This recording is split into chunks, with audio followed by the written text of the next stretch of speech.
بسم الله شروع پنوم د الله الرحمن چې به حد محربان دی، الرحیم چې رحم خوی دی.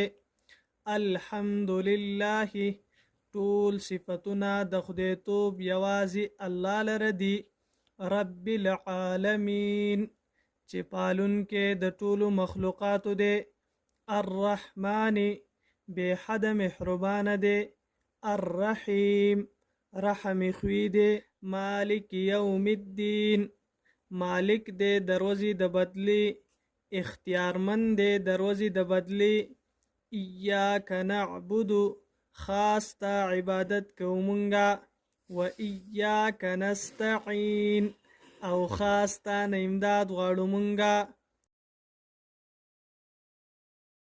اهدنا روان کی منگا، الصراط والمستقیم پلار برابر باندی. صراط والذین لار داغی کسانو، انعمت علیهم چتا انعام کرده باغوی باندی. غیر المغضوب علیهم چی نده غضب کڑیشوی باغوی باندی. ولا الضالین او ندی گمراهان. آمین. اے اللہ قبول کی دا دعا زمونگا.